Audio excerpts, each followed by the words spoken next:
Visiting hours.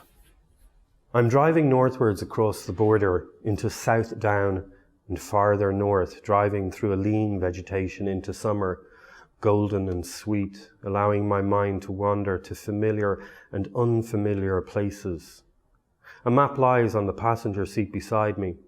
I've reached for it, but I'm distracted by the 10 white crosses on the embankment before Newry, which makes me think of you and your troubled time.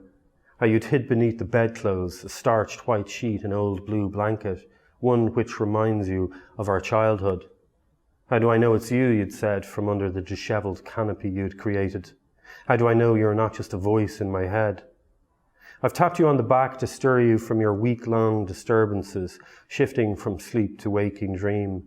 You groan and move and peek out from under the bed covers. Chocolate bar wrappers and sweet packets litter the bedside table. Bottles of water and juice stand half-finished. You sit up, finally, not with the mock machine gun you fired the first time I went to visit you.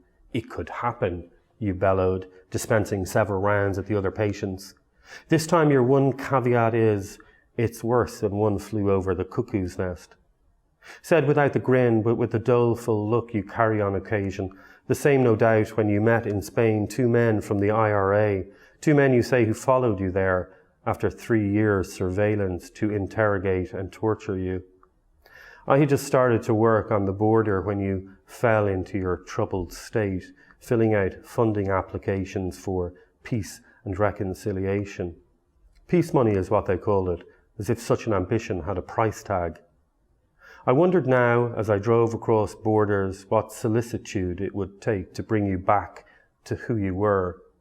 Not, I imagined, a doctor who asked me if I thought what you talked about had really happened. This is your story, but I know you're not going to tell it, not again, not with the relish and obsession you did while still in it. Your time inside was frightening, but amusing too. When you were called for dinner once and I went to leave, you pointed to a bed and told me I was welcome. The next day you recounted how the paramilitaries had administered painkillers, truth drugs you call them. You talked about how they kept you against your will, how they tried to drown you.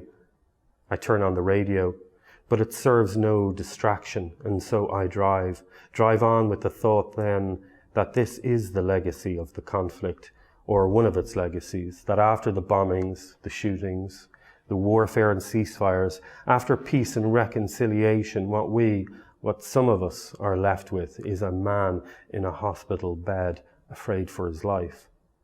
Drive on, and I do, into unknown territory, marked with flags, unlike the mind, which is an unmarked maze, past Ballymena towards Coleraine, past the bunting and the painted curbstones towards the end of another journey, the end of another reverie, and what I'm left with is the same uneasy satisfaction I feel when leaving you on those occasions after visiting hours are over.